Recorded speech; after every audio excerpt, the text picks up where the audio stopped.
Hello and welcome to Mr. English Lab. This is the space where we don't just work on improving your English skills, we also talk about ideas that help you grow as a person. I'm really happy that you're here today, because this episode is one that connects language learning with something much deeper, self-awareness and emotional understanding. If you're someone who wants to grow in your career, build stronger relationships, or simply understand yourself better, then today's topic will really speak to you. We're going to talk about something that sounds simple, but is actually very powerful: understanding your needs, your wishes, and your expectations. At first, these words, needs, wishes, expectations, might sound like something from a psychology book or a motivational talk. But actually, they are part of our daily lives. Every choice you make, every conversation you have, and every moment of peace or stress you experience connects to these three things. The problem is, most of us don't take the time to stop and think about them. We don't always ask ourselves what we really need, what we truly want, or what we expect from ourselves and from others. So let me ask you, when was the last time you stopped and asked yourself, what do I really need right now? What am I wishing for? What am I expecting from myself, from other people, from life? It's easy to live life on autopilot. We wake up, go to work or school, take care of our responsibilities, and just keep moving. If you're busy with your job, your studies, your family, or your goals, it's easy to forget to pause and look inward. But here's the truth: if you don't take time to understand what's going on inside you, you can end up living by other people's expectations. You might start chasing goals that don't actually make you happy or fulfill your real needs. That's when frustration starts to build. That's when burnout slowly appears. You might be working very hard, doing everything right, and yet you still feel empty or unsatisfied. From a language learning point of view, understanding your needs, wishes, and expectations can also help you express yourself in English more clearly and deeply. It helps you move beyond the basic words we often use, like "I'm tired" or "I'm fine."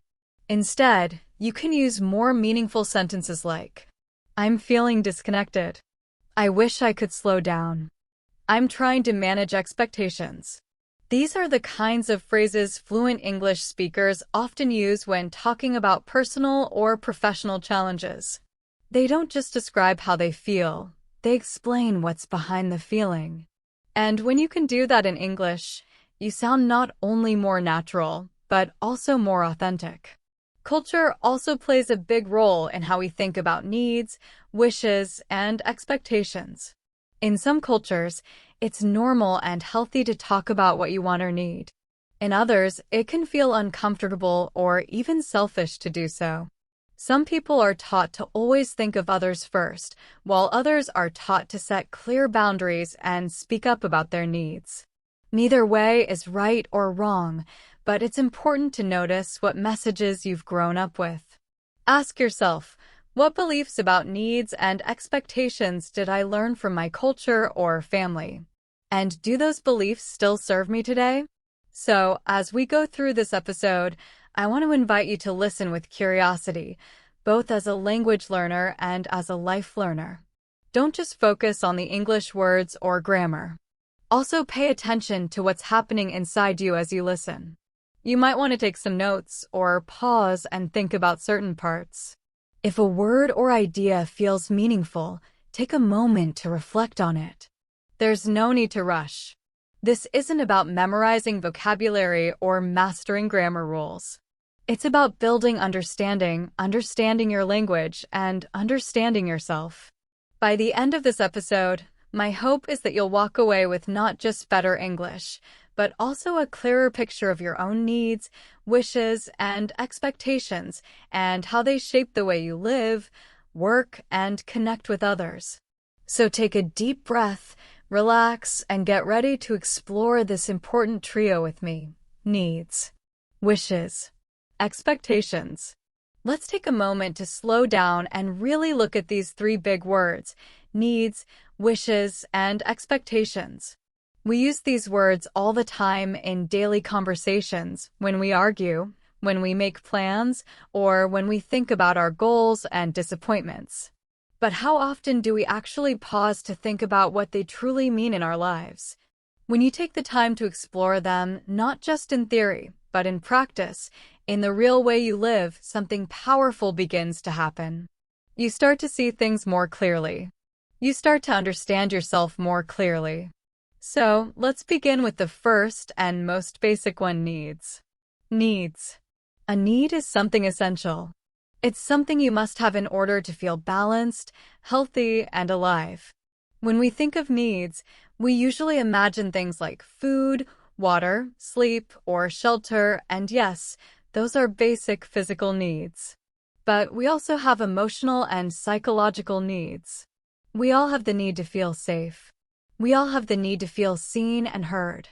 We all have the need to belong, to feel that we matter to someone. Needs are like oxygen.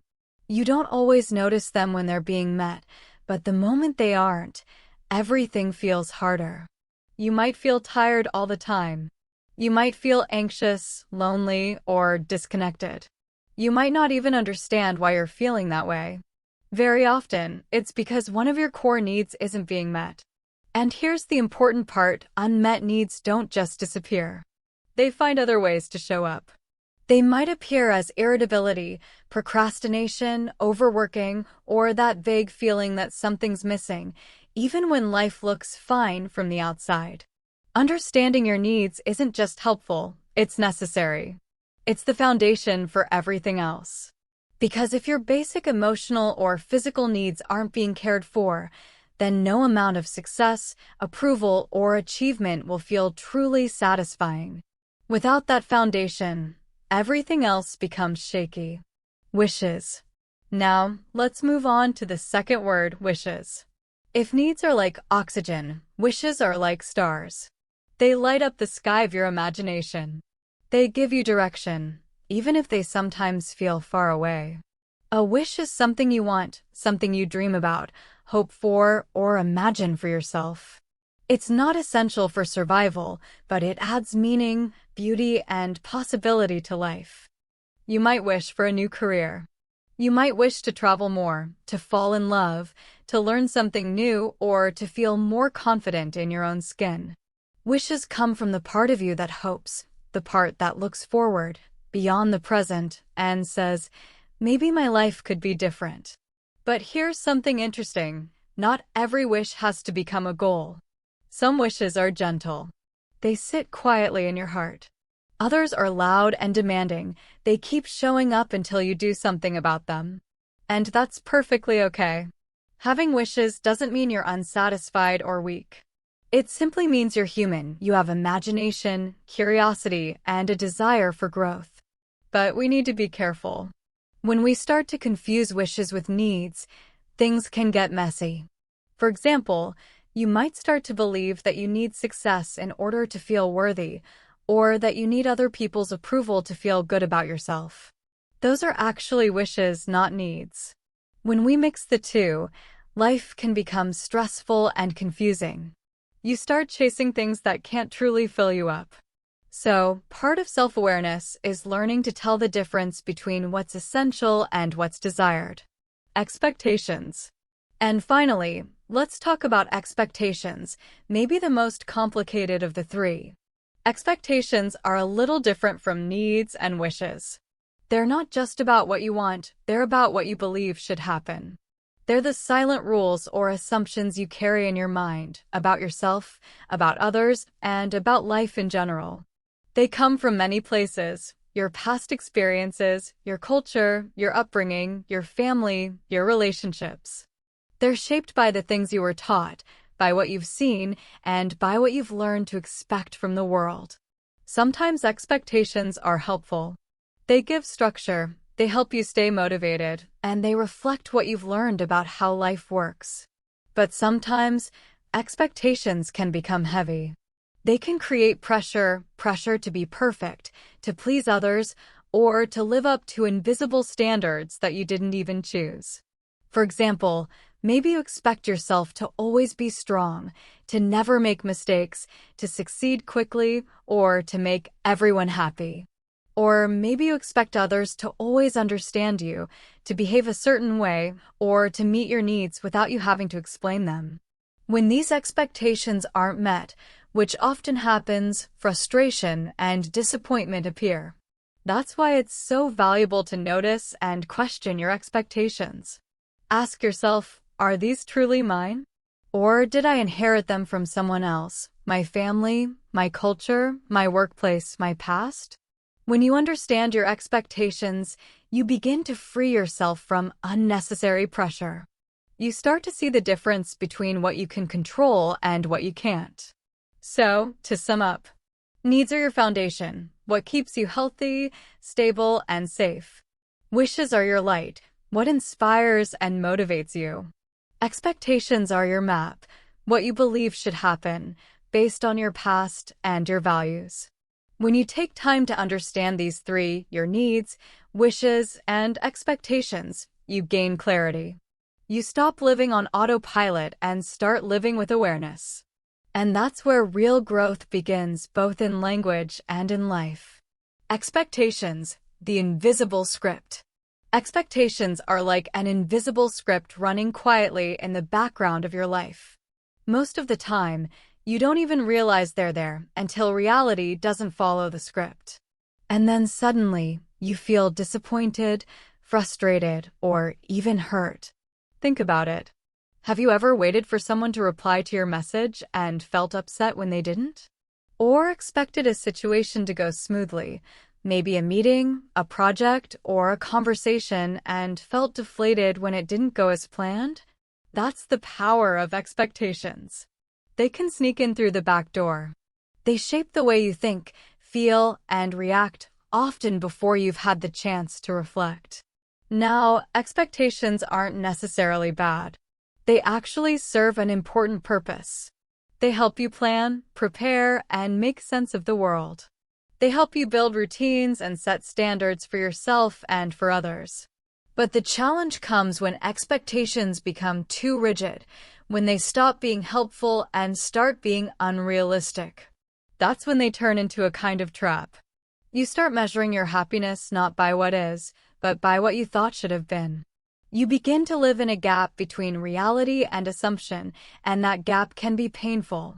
Connecting the three. So, let's bring it all together. Needs are what sustain you, the things you cannot thrive without. Wishes are what inspire you, the dreams and desires that light you up. Expectations are what you predict or assume, the stories you tell yourself about how life should go. The truth is, these three often overlap, and that's where confusion begins. For example, you might expect appreciation at work. But is that expectation based on a wish for recognition or a need for respect and validation? Or maybe you wish to be in a relationship. But is that wish hiding a need for emotional safety or shaped by social expectations about what you should have achieved by now? The more clearly you can separate these layers, the better you understand what's really happening inside you. When you know what you truly need, you can focus your energy and set healthy priorities. When you know what you honestly wish for, you can dream without guilt or pressure. And when you recognize your expectations for what they are, not facts, but assumptions, you can meet life with more flexibility, compassion, and peace. That's the power of awareness. A language note. And just to pause for a moment on the English learning side, notice how many abstract nouns we've been using here: belonging, safety, recognition, disappointment, fulfillment. These are not things you can see or touch, but they describe real emotional experiences. They give shape to your inner world. And that's what makes learning English at this level so powerful. You're not just talking about actions or things anymore. You're learning to express feelings, hopes, and expectations, the invisible parts of life that truly connect people. That's what fluency really means. A reflection for you. So before we move forward, I'd like to invite you to reflect for a moment. Ask yourself 3 gentle questions. What is one need you have right now, something essential for your well-being? What is one wish that's sitting quietly in your heart, something you'd love to experience or create? And what is one expectation that might be shaping your emotions or reactions, maybe even without you realizing it? You don't need to rush for answers. Just sit with the questions. Sometimes, clarity doesn't come from solving, it comes from simply asking better questions. Back to the heart of it, needs. Let's go a little deeper now, right into the heart of the conversation. If we want to understand ourselves with real honesty and clarity, we have to start where everything else begins, with needs. I'm not talking about the kind of needs you can ignore or delay, like skipping sleep for a few nights or pushing through exhaustion. I'm talking about the deeper, ongoing needs that shape your emotional and mental health, the ones you carry with you every single day, whether you're aware of them or not. These are the things you truly can't thrive without. When they go unmet for too long, it's not just your energy that fades. Your motivation, your confidence, your sense of connection, they all start to unravel, piece by piece. Maslow's hierarchy of needs. Some of you may have heard of Maslow's hierarchy of needs, a well-known psychological theory often discussed in education and personal development. Even if the name is new, the idea might feel familiar. Imagine a pyramid with 5 levels. At the base are your basic physical needs, things like air, food, water, sleep, and shelter. These are non-negotiable. If they're not met, your body and mind go into survival mode. Above that comes safety, both physical and emotional. It includes health, financial stability, and the sense that you are protected and secure. The next levels are love and belonging, followed by esteem, the need for respect, confidence, and a sense of value. And at the very top of the pyramid is self-actualization, the desire to grow, to reach your full potential, to become who you truly are. The deep human drive.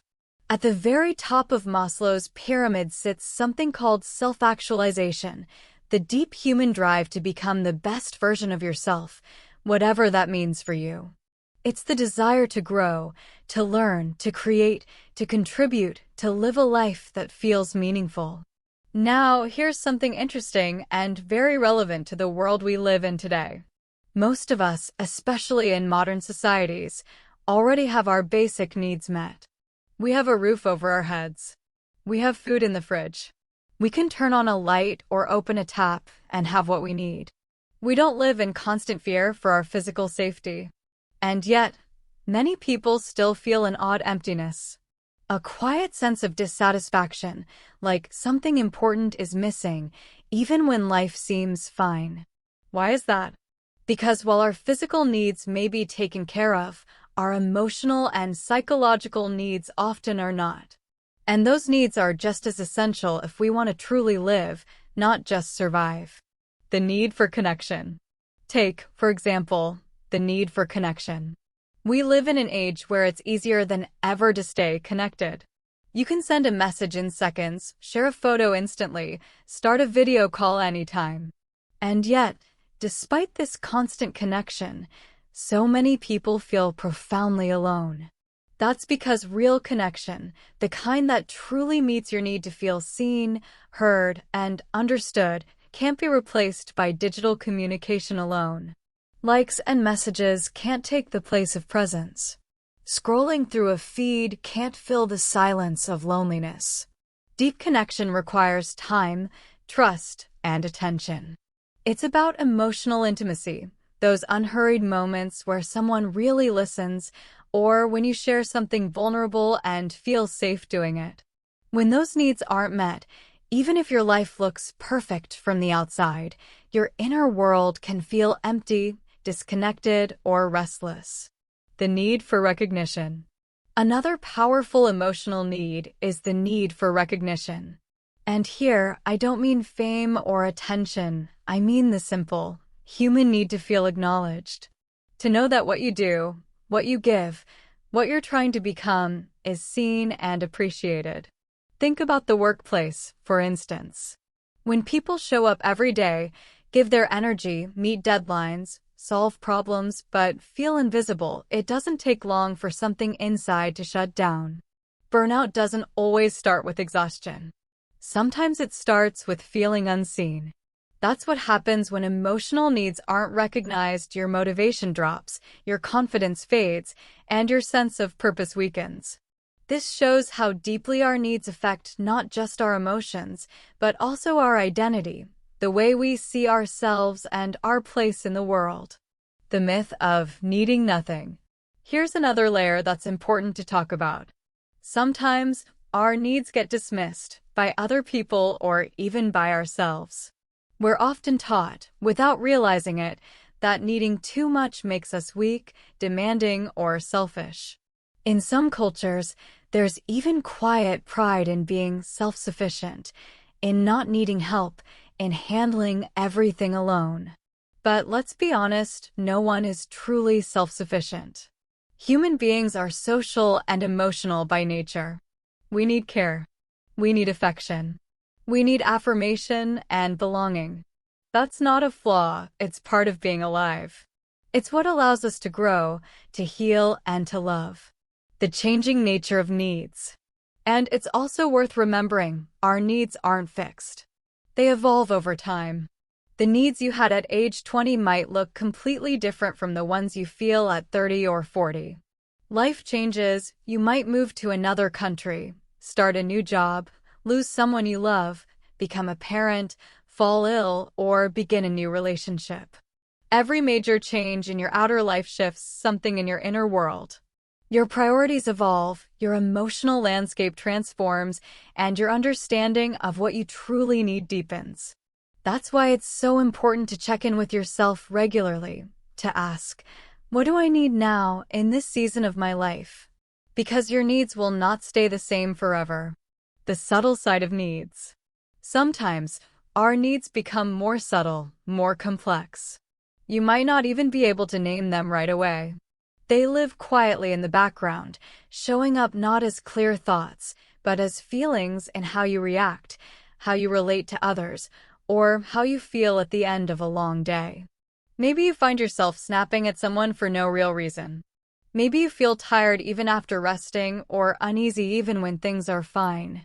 Often, those reactions are signals, gentle reminders that a deeper need is asking for attention.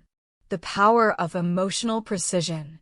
From a language learning perspective, being able to express needs clearly is more than just useful, it's empowering. When you can name what's really happening inside you, communication becomes not only clearer, but also more compassionate. For example, instead of saying, "I'm not okay," you might say, "I'm feeling overwhelmed because I need more clarity." Instead of, "I'm angry," you could say, "I need to feel respected in this conversation." Notice how these sentences shift the focus from blame to understanding. They use what we call emotional precision, the ability to describe your feelings and needs in detail, rather than in general terms. This kind of language takes time to develop, both in your first language and in English. But once you practice it, it changes the way you communicate. It helps you express yourself with honesty and kindness, which leads to deeper understanding in your relationships, both personal and professional. Common expressions with need. Let's pause for a quick language moment. In English, there are several common collocations or word combinations that we use when talking about needs. Here are a few examples. Meet a need. Fulfill a need. Identify unmet needs. Address basic needs. And in more formal or professional contexts, you might hear phrases like, emotional needs are being overlooked. Her psychological needs were not being acknowledged. Notice that these are often written in the passive voice, especially when describing situations where something important has been ignored. For instance, his need for support was completely dismissed. Learning and using these patterns helps you sound more natural, especially when you're discussing complex or sensitive topics, the kind that deal with human emotions, motivation, and relationships. A reflection on needs. So, before we move on, take a quiet moment to reflect. Ask yourself, what is one need in your life right now that's quietly asking for attention? Not shouting, not demanding, just waiting patiently for you to notice. Maybe it's the need for rest. Maybe it's the need for honest conversation. Maybe it's the need to feel secure, accepted, or seen. Whatever it is, give yourself a moment to name it. Because once something is named, it can be understood. And once it's understood, it can be met. Wishes, what you hope for. Now, let's gently shift our focus from what we need to survive to what we wish for in order to feel truly alive. If needs are the ground beneath your feet, then wishes are the sky above your head. They represent the part of you that imagines, that dreams, that looks beyond the present moment. Unlike needs, wishes aren't essential for survival, but they're essential for meaning. They carry hope. They give you direction. They connect you to the feeling of possibility. How we talk about wishes. When we talk about wishes in English, we often use special grammar patterns, the kind that help us express longing or regret. You've probably heard phrases like, I wish I could. If only I had. These are examples of the subjunctive mood, a grammatical form we use to describe things that aren't real, at least not yet. For example, I wish I spoke Italian fluently. I wish I had taken more risks in my 20s. These aren't statements of fact. They're expressions of longing, signs of that deeply human feeling that something inside you is reaching for something just beyond your reach. The beauty of wishing. Longing itself is not negative. It's a beautiful sign of life, growth, and imagination. It tells you that part of you still believes in more, in change, in adventure, in possibility. I remember a time several years ago when I found myself caught in a routine that felt safe, but not inspiring. Everything looked fine from the outside, steady job, predictable days, comfortable habits. But inside, something felt still. Too still.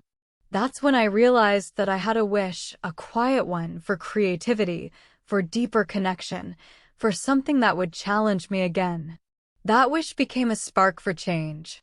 Wishes, when listened to, can guide us toward new directions. They remind us that life isn't only about surviving, it's about becoming. The power of wishing. Every day looked more or less the same. Work, commute, obligations. Nothing was wrong exactly, but nothing felt exciting either. And then I started to notice a quiet, recurring thought. I wish I could work on something more meaningful. I wish I could build something of my own. That wish wasn't loud. It didn't demand immediate action. But it kept returning, like a song playing softly in the background. Eventually, that wish began to guide me. Not through sudden change, but through small, intentional steps. It didn't happen overnight, but it started with a simple act, imagining a different future. And that's the power of wishing. It gives you a place to begin. The tension between wishing and reality.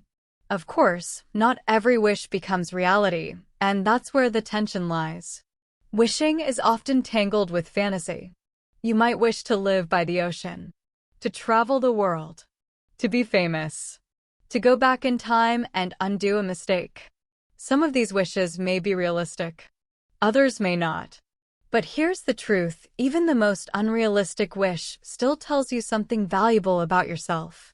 Every wish reflects something deeper, your values, your longings, your sense of what feels beautiful or missing. What our wishes reveal. Think about it. If someone says, I wish I had more time, what they're really expressing is a longing for balance, for space, maybe even for peace. If someone says, I wish I could speak freely at work, they're really talking about a need for safety, for authenticity, for the freedom to be themselves. Every wish carries a story, even the small, everyday ones. I wish I could sleep in tomorrow. I wish I were more confident. I wish I hadn't said that. These are not just casual remarks. They are quiet messages from your inner self, clues to what your heart is quietly asking for. The trap of conditional thinking. And that's where conditional thinking often sneaks in. You might hear yourself saying, "If I had more money, I'd quit my job. If I lived somewhere else, I'd be happier." Now, these thoughts can sometimes be motivating. They help you envision something better. But they can also become traps. Because if your dreams are always dependent on something external, a perfect moment, a perfect place, a perfect condition, you risk waiting forever. There's a fine line between imagining a better life and postponing the life you already have. The purpose of wishing. Still, I believe we all carry a quiet collection of wishes within us. Some are bold. Some are shy. Some are leftovers from childhood. And not all of them need to come true to serve a purpose. Sometimes, simply imagining something different or better can be energizing. It reminds you that change is possible, that you're not stuck, that maybe, just maybe, the life you want is closer than it seems. But only if you're willing to listen, not just to your thoughts, but to your yearning. Wishes and emotional fluency. From a language perspective, expressing wishes is one of the most beautiful parts of emotional fluency. You're not just learning grammar rules, you're learning how to voice your deepest hopes, regrets, and visions. The phrase, "I wish I had," often reflects on the past, a kind of emotional storytelling. I wish I had studied art. I wish I had been kinder. Well, I wish I could, or I wish I were, point to something you want, but don't currently have. I wish I could travel more. I wish I were more confident. These are not only useful in conversation, they're powerful tools for journaling, coaching, even poetry. Adding depth to your language. As your vocabulary grows, try reaching for more expressive verbs and phrases. Instead of just want, try saying, long for, yearn for, dream of, envision. Each of these carries a slightly different emotional texture, from quiet hope to passionate desire. For example, I long for peace. I yearn for connection. I dream of living by the sea. I envision a future where I feel free. These are not only beautiful sentences, they are windows into the inner world of emotion and imagination. A moment of reflection. So before we close this section, here's a question for you to reflect on. What's one wish you've been carrying quietly, maybe for years, but haven't fully acknowledged? Maybe it's a lifestyle change. Maybe it's a relationship shift. Maybe it's a creative pursuit, something that keeps whispering to you. Or maybe it's more emotional, the wish to forgive someone. Or even to forgive yourself. Whatever it is, let it surface, without judgment, without pressure. Because sometimes, acknowledging a wish is the first small step toward making peace with it or bringing it to life. Expectations, the invisible script. Whatever your wish is, give yourself permission to imagine it. Not to plan it. Not to analyze it. Just to sit with it, to allow yourself to want it without shame or judgment. Because wishing is not weakness. It's a quiet form of self-recognition. It's how we begin to tell ourselves the truth about what we care about, even if we're not ready to act on it yet. Now, let's turn to something that almost everyone carries, often without realizing it, expectations. Expectations are like an invisible script running in the background of your life. They quietly shape how you think, how you behave, how you see others, and even how you see yourself. Unlike needs or wishes, expectations often feel automatic. They're just there, built into your thinking. We rarely stop to ask where they came from or whether they're actually helping us. But they do shape our experience, sometimes in helpful ways and sometimes in ways that quietly make life harder. At its core, an expectation is a belief about how things should be, how people should act, how life should unfold, how you should feel or behave by a certain age. And that little word, should, is the key to understanding expectations. We use it all the time. I should be more productive. He should have known better. By now, I should have figured it out. These statements sound normal, even reasonable. But underneath them, there's often quiet pressure, a feeling that something isn't quite enough, that you're not quite enough. What makes this even more complicated is that many of these expectations aren't even ones you chose for yourself. They were internalized over time, absorbed from your surroundings. They come from culture, family, education, religion, media, all the systems and voices that shaped how you see the world. Maybe you grew up hearing ideas like, success means financial security. Real men don't cry. You must always put others first. Perhaps no one said these words directly, but they were there, hidden between the lines. And little by little, they became part of your inner script, the story you try to live up to. Let me share an example. A listener once told me, I was raised to believe that if I wasn't constantly achieving something, I was wasting my potential. That belief wasn't something she chose consciously. It was passed down like a family heirloom. But as she grew older, it began to feel heavy. She was always busy, always trying, always reaching, yet she constantly felt behind. And that's what expectations can do. They can create a painful gap, the space between who you are and who you think you're supposed to be. And that gap can be exhausting to live with. The weight of expectations in work and life. In professional life, expectations can become even more intense. You're expected to be productive, creative, ambitious, calm, emotionally intelligent, collaborative, and independent all at once. And depending on your culture, background, or industry, there might also be unspoken rules about how you should speak, dress, react, or perform. If you don't fit that invisible mold, you might start to question your own value even if you're doing great work. That's the quiet damage unrealistic expectations can do. When your outer world demands one thing, but your inner values tell you another, tension builds. You might feel stressed, anxious, or inadequate, even if nothing is wrong. Because often, it's not your performance that's the problem. It's the expectation you're trying to meet. External versus internal expectations. And here's something important to recognize. Not all expectations come from outside. Sometimes, the loudest ones come from within. It's not just what others want from us, it's what we demand from ourselves. You might hear that inner voice saying, I should be better by now. I should never make mistakes. I should always be in control. That's the inner critic, the part of you that has memorized society's rules and turned them into self-judgment. The problem is, those inner expectations are often unrealistic. They leave no room for being human, for learning, for resting, for changing your mind. Why expectations matter? Expectations are not always bad. They help us plan, prepare, and set goals. They can motivate us to grow, to improve, to show up for others. But when expectations become rigid or disconnected from reality, they turn into pressure, a kind of invisible weight you carry everywhere. You start measuring your happiness not by what's real, but by what you think should have happened. And that's when disappointment and frustration take root. A reflection for you. So, take a moment now to pause and ask yourself, what expectations are you currently carrying from others or from yourself? Are they helping you grow? Or are they quietly holding you back? Maybe it's the belief that you should already have everything figured out. Maybe it's the expectation to always please others.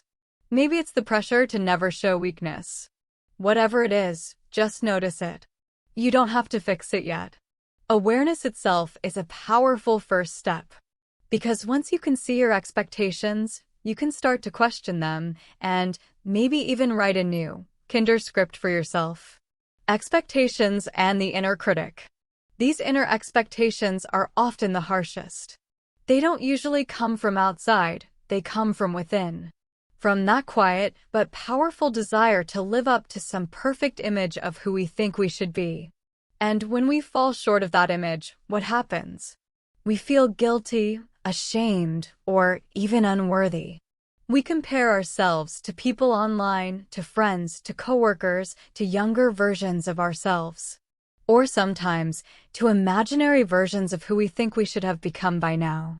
And rarely do we pause long enough to ask, is this expectation fair? Is it realistic? Is it even mine?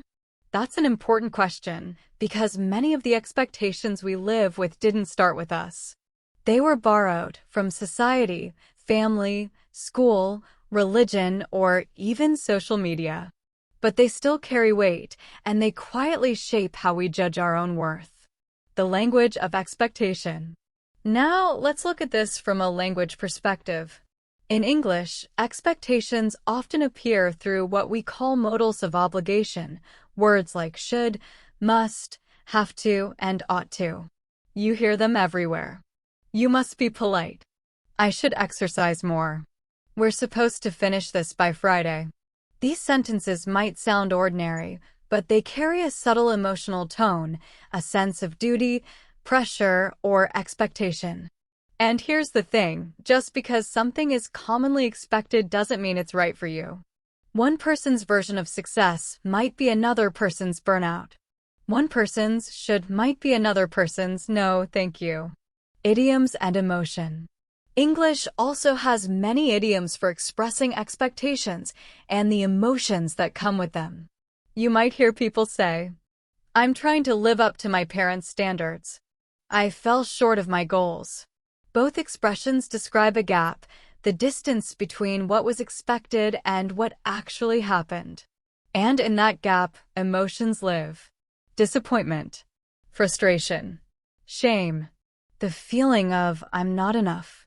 Expectations in relationships. Now, let's talk about relationships, another place where expectations quietly shape our experiences. We expect our friends to understand us. We expect our partners to support us. We expect our colleagues to cooperate with us. But when they don't, when reality doesn't match the story we had in our heads, conflict often follows. And here's the painful truth. Many of those expectations were never clearly communicated. They were assumed. And assumed expectations often lead to hurt feelings and misunderstanding. There's a saying that puts it perfectly. Unspoken expectations are premeditated resentments. It sounds harsh, but it's often true. If we don't voice what we expect, we silently set ourselves and others up for disappointment. What you can do. So, what can we do about all this?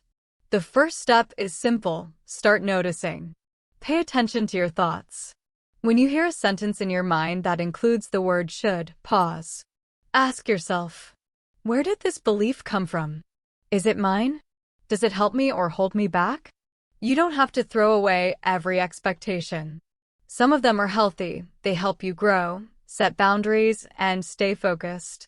But others, especially the inherited, unconscious, or unrealistic ones, may be quietly running your life without your permission. So, here's a reflection question for you. What's one expectation you're currently carrying that feels more like a burden than a motivation?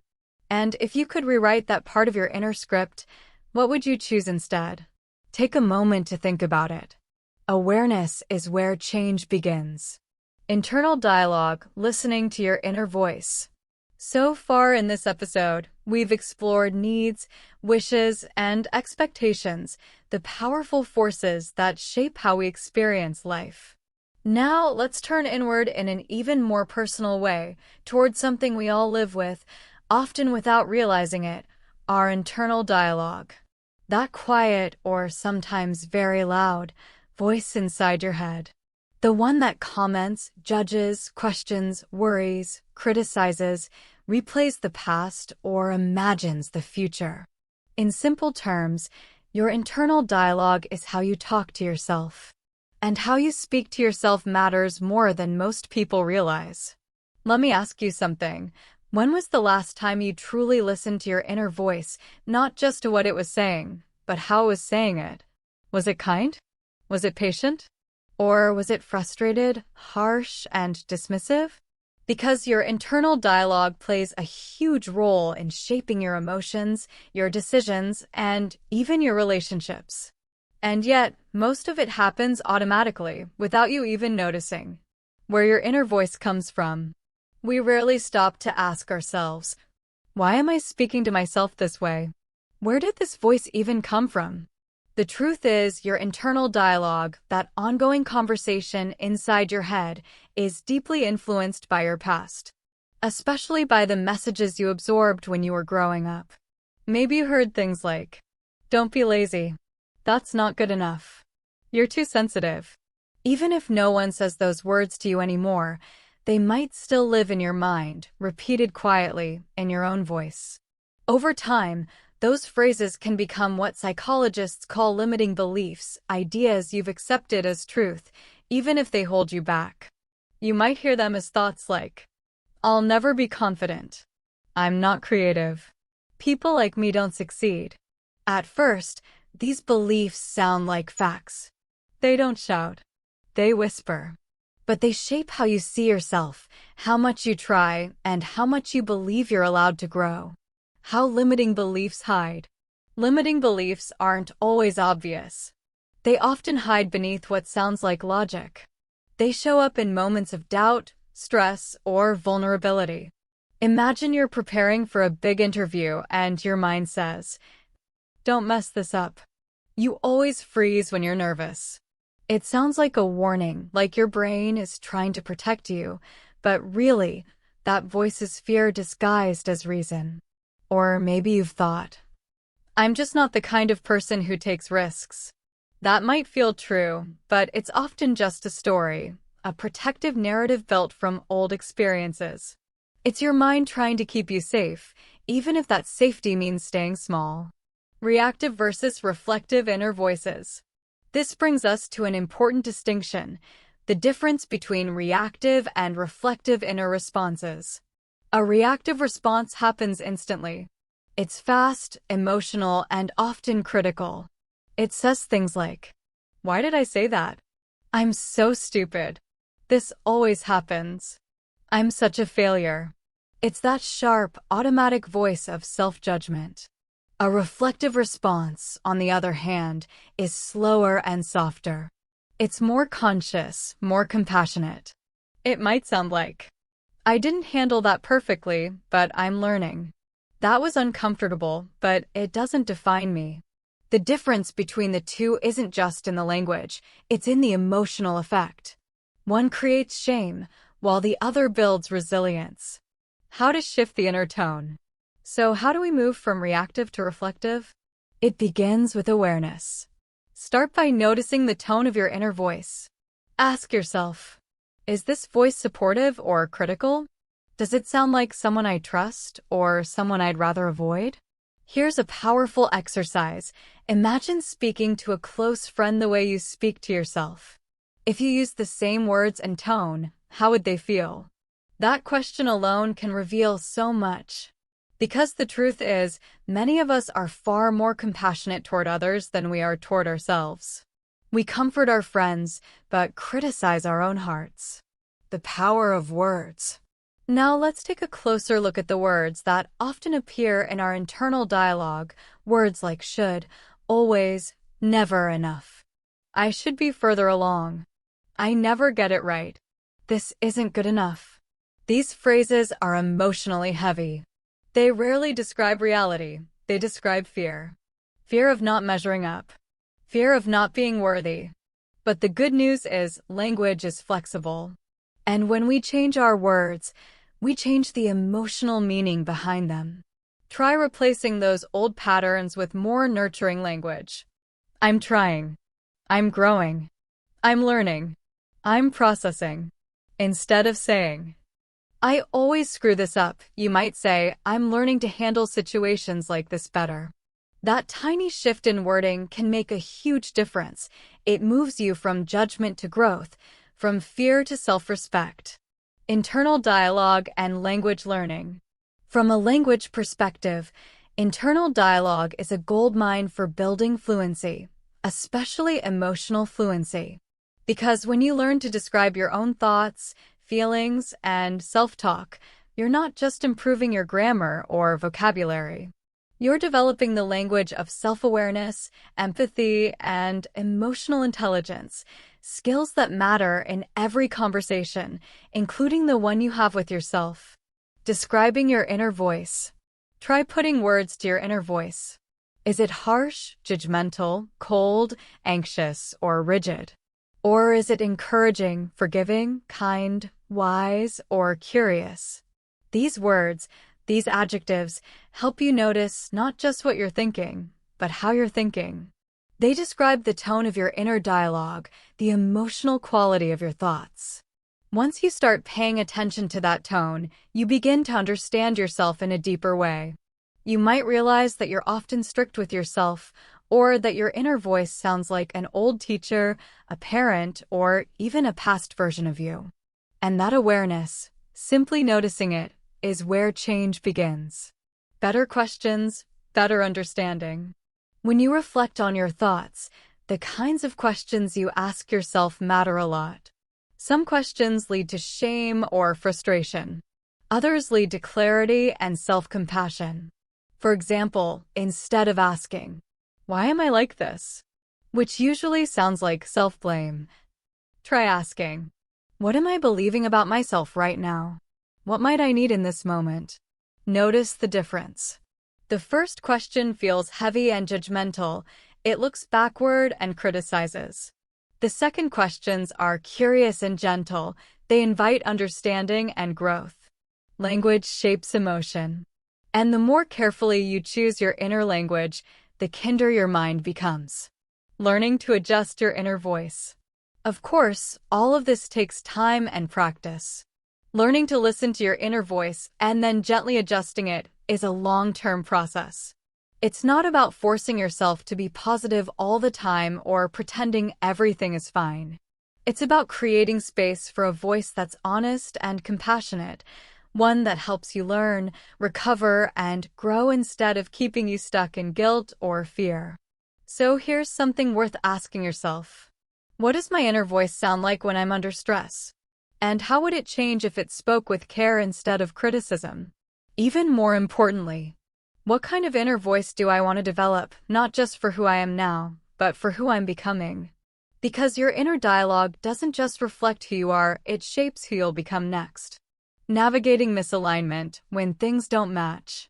By now, you may have started to notice that needs, wishes, and expectations don't always line up. Sometimes, they even pull in completely different directions. In fact, some of the hardest and most confusing moments in life happen when these three parts of you, what you need, what you want, and what's expected of you, fall out of sync. Let's look at an example. Imagine someone with a high-paying, stable job, something that looks successful from the outside. They're respected, busy, productive. They've done everything right. But inside, they feel empty or restless. They might think, "I should be happy. I have everything people say you're supposed to want." Yet something feels missing. Why?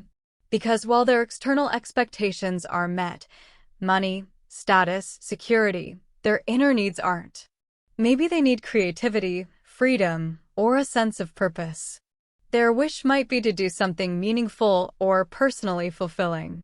But their expectation says, "You should stay where you are." That's what responsible adults do. And so they get stuck, caught between what they need, what they dream of, and what they think they're supposed to do. When the mind and heart disagree. This kind of tension has a name: cognitive dissonance. It's a psychological term that describes the discomfort we feel when our beliefs, desires, and actions don't align. It's that uneasy feeling when you say one thing but feel another. When your words go one way, but your heart quietly pulls you in another direction. This misalignment doesn't just happen with jobs, it happens in relationships too. A person might need emotional safety and kindness, but they stay in a relationship that doesn't offer it because they believe they should stay for love, for the kids, for loyalty, or for fear of being alone. In this case, the need, safety, and the wish, love, are clashing, while the expectation, "I must stay," makes the decision even harder. It's like trying to walk in three directions at once. No wonder it's exhausting. When misalignment leads to burnout. Misalignment can also cause burnout. When your real needs go unmet for too long, something inside you starts to shut down. Maybe you keep pushing yourself, meeting deadlines, saying yes to everything, taking care of everyone else, even though your body is asking for rest and your mind is begging for quiet. The voice of expectation, the one that says, keep going, don't slow down, you can't stop now, becomes louder than your inner voice that whispers, please, I need a break. Your wish might be to live more peacefully, but your reality stays out of rhythm because you haven't paused to realign what truly matters. And the longer that misalignment continues, the more disconnected you feel from others, from your purpose, and even from yourself. Bringing things back into balance. Realigning your needs, wishes, and expectations doesn't happen overnight. It starts with awareness, noticing where your energy is going, where your stress comes from, and which shoulds are guiding your choices. Sometimes the bravest thing you can do is to simply admit, something here doesn't fit anymore. From there, you can begin to make small, gentle adjustments, not by forcing change, but by allowing truth.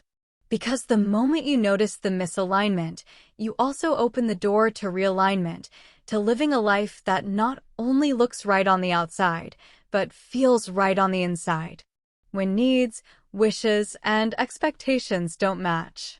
What makes all of this even more complicated is that modern culture often blurs the line between wishes and expectations. From a young age, we're told, sometimes directly, sometimes subtly, that if we want something badly enough, we should achieve it. We hear messages like, follow your dreams. Hard work always pays off. If you really try, you can be anything you want. These ideas sound inspiring, and sometimes they are, but they also create pressure. They suggest that every wish must become a goal, and every goal must succeed. And when reality doesn't match that story, we feel like we've failed. The truth, however, is more complex. Not all dreams are realistic. Not all effort leads to the results we expect. And not every wish is meant to become a promise. When we start treating our wishes like obligations, something we must achieve rather than something we hope for, disappointment becomes almost unavoidable. How to recognize misalignment. So how can you tell when your needs, wishes, and expectations are out of sync? One of the clearest clues is emotional. When these three parts of you, what you need, what you want, and what you think you should do, don't line up, you often feel a mix of frustration, guilt, confusion, or restlessness. For example, you might feel stuck, unable to move forward, but also unwilling to stay where you are. You might think, why can't I be satisfied with what I have? Or say, I know I should be grateful, but I'm not. Or even, I thought this would make me happy, but it doesn't. Sentences like these reveal an inner conflict. They show that something deeper, a need, a wish, or an expectation is not being honored. On the outside, your life might look fine. You might have stability, success, or comfort. But inside, something feels off, like a quiet hunger that never goes away. When the outer life and inner life don't match. Maybe your outer life reflects the expectations of others, what society, family, or culture says you should want. But your inner life, your emotional truth, tells a different story. This is where self-awareness becomes powerful. When you feel that tension, pause. Don't rush to fix it or judge it. Just ask yourself a few gentle questions. What need of mine isn't being met right now? What wish am I secretly holding on to? What expectation am I trying too hard to live up to? You may not find answers right away, and that's okay. Simply asking these questions begins to create space for clarity. And clarity is the first step toward realignment. Language reflections, talking about misalignment. From a language learning perspective, these kinds of emotional reflections are a perfect opportunity to practice contrastive expressions and phrasal verbs, phrases that describe conflict, pressure, or change. For example, I felt at odds with myself. I was caught between what I wanted and what others expected. I tried to push through, but I started to burn out. I decided not to settle for less than what felt right. These phrases are not just grammatically correct, they carry emotional weight. They help you express the tension between what you feel and what you do. And that's what makes language powerful. It connects words to meaning and meaning to experience. Reclaiming alignment, conscious intention, and self-kindness. Once you begin to notice that your needs, wishes, and expectations aren't fully aligned, the next natural step is to ask, how can I bring them back into balance? This process isn't about being perfect or fixing everything overnight. It's about making conscious choices, small, meaningful steps that bring your daily life closer to your true values. It's about living more intentionally, rather than simply reacting to what others want or what old habits dictate. Step 1. Reconnecting with yourself. Reclaiming alignment begins with self-awareness. It means turning inward, really tuning in to your thoughts, emotions, and even the subtle signals from your body. Ask yourself, when was the last time I truly checked in with myself? What do I need right now? What am I hoping for? What am I expecting from myself or others? These simple questions can open the door to deep insight. When you pause and listen, you create a space, a quiet, honest space, where transformation can begin. Awareness is like turning on the light in a dark room. You can't rearrange what you can't see. Step 2. Setting boundaries as an act of kindness. But awareness by itself isn't enough. Once you start noticing the inner tension, the moments where you feel stretched too thin or pulled in opposite directions, the next step is to set boundaries. Boundaries can feel uncomfortable at first, especially if you're used to saying yes, pleasing others, or living by other people's expectations. But boundaries are not walls. They're acts of self-kindness. They're how you say to yourself and to the world, this is what I need to thrive, and I'm committed to protecting it. That might mean saying no a little more often, scheduling time for rest or creativity, asking for help instead of pretending you're fine. Every boundary you set, no matter how small, is a way of bringing your outer life closer to your inner truth. Over time, these choices add up. You start to feel more grounded, more authentic, more at peace. Step 3. Small changes, big shifts. You don't need to change your whole life overnight. Big transformation rarely happens all at once. Instead, focus on small, intentional actions that feel both manageable and meaningful. Maybe you start a weekly journaling habit to explore your thoughts. Maybe you dedicate one evening each week to unplug from work and let your mind rest. Or maybe you take 5 minutes each morning just to breathe and ask, what do I need today? These aren't just routines, they're declarations of intention. Each one tells your mind and body, I'm taking responsibility for my own well-being. When you do this consistently, you begin to realign your inner world with your outer choices. Step 4. Empowering language, the words that shape you. From a language perspective, this stage is a perfect opportunity to notice the power of empowering verbs, words that express action, agency, and self-direction. Verbs like reclaim, realign, reset, commit, embrace, nurture. Each of these words carries a sense of movement and purpose. When you say, I will reclaim my time, I'm working on realigning my priorities, I'm ready to reset my boundaries, you're not just describing change, you're initiating it. Language doesn't just reflect reality, it shapes it. By choosing words that emphasize growth and action, you help your mind believe in your own capacity to change. Step 5. Future language, speaking intention into being. Future forms in English can also be powerful tools for setting intention. When you say, I will choose to honor my needs, or I'm going to practice self-kindness every day, you're not just making a plan, you're making a promise to yourself. That small shift in language turns your goals into commitments. It connects your future vision with your present action. Even the grammar you use, Things like gerunds and infinitives can help you express growth and process. Learning to rest. Choosing to listen. Committing to change. Allowing myself to slow down. Each of these forms captures an ongoing journey, not a fixed state. A gentle closing reflection. So as you move forward, ask yourself, what would it mean for me to live in alignment? What's one small action I can take today to honor my true needs? Remember, reclaiming alignment isn't a one-time event. It's a practice. It's a daily conversation with yourself. And every time you choose awareness over autopilot, self-kindness over self-criticism, and intention over obligation, you take another step toward living a life that truly feels like your own. Learning to listen and living with intention. You might find yourself saying things like, I'm learning to listen to myself. I'm committing to set better boundaries.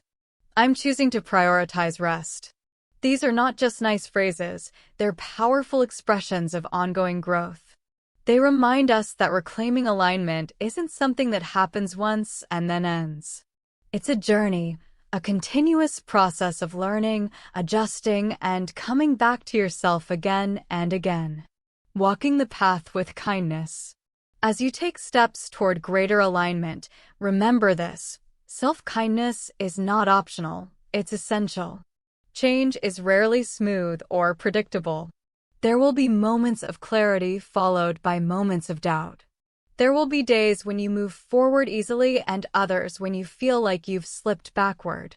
When that happens, try not to fall into harsh self-judgment. Instead of saying, I failed again, try saying, I'm learning and every effort counts. That one shift from criticism to compassion changes everything. It opens space for growth. It softens the pressure of perfection and invites patience. And patience is what keeps transformation alive. This kind of nurturing inner dialogue builds resilience. It reminds you that your worth isn't measured by your progress or productivity. It's something deeper, something that stays constant no matter what. One small step toward alignment. So, here's a question to carry with you today. What small, intentional action can you take right now to realign with your true needs, wishes, or expectations? It doesn't have to be dramatic. It might be something as simple as taking one deep, conscious breath, writing down a boundary you want to honor, giving yourself permission to rest without guilt, or quietly reminding yourself, my worth is not defined by what I produce. Each small act of awareness is an act of reclaiming your inner harmony. Every moment of kindness toward yourself is a step toward becoming the person you are meant to be, not a perfect person, but an authentic one. Authenticity over perfection. Living in alignment is not about getting everything right. It's about honesty, courage, and grace. It's about accepting your own complexity, the mix of your needs, your hopes, and your limits. It's about moving forward not with pressure, but with care. Authenticity means letting yourself be real, even when real doesn't look perfect. It means honoring your own rhythm, even when the world tells you to go faster. And it means remembering that slowing down, reflecting, or starting over all count as progress too. A closing reflection. As we come to the close of this reflection, I want to invite you to pause for a moment. Maybe even take a deep breath and simply sit with everything we've explored together today. Understanding your needs, wishes, and expectations isn't something you can do in one sitting.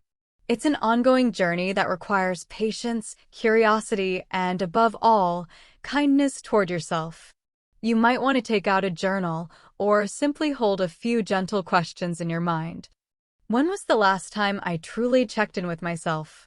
What needs have been quietly waiting for recognition? Which wishes have I kept tucked away, too fragile or too bold to speak aloud? And what expectations from family, society, or myself have I been carrying, even when they feel heavy or outdated? It's okay if you don't have all the answers. Sometimes, just asking the questions begins the transformation. Awareness itself is a form of healing. Letting the words sink in. You might find it helpful to revisit these reflections again later, to read or listen slowly, letting the ideas settle. Because language isn't just a tool for communication, it's also a bridge to self-understanding. The words we've explored today, reclaim, realign, limiting beliefs, caught in the middle, are more than vocabulary. They're invitations. Each one points you toward a deeper awareness of who you are and who you are becoming. So, as you move forward, carry this with you. Every act of awareness is progress. Every moment of kindness is strength. And every time you choose to listen to yourself, you come closer to living in true alignment. Closing reflections, listening, learning, and living kindly. The words we've explored together, needs, wishes, and expectations, are not just ideas. They're keys to understanding the complex and beautiful landscape of your inner life. They help you name what's happening inside you, give shape to your emotions, and open the door to more honest communication, both with yourself and with others. As you reflect on what we've discussed, try not to do it alone. Talk with someone you trust, a friend, a mentor, maybe even a fellow learner. When you share your thoughts out loud, something powerful happens. You start to see yourself more clearly. You begin to realize that you're not the only one navigating this delicate balance between what you need, what you hope for, and what's expected of you.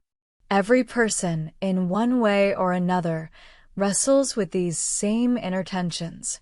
We all try to find our own way through them, sometimes gracefully, sometimes clumsily, but always learning.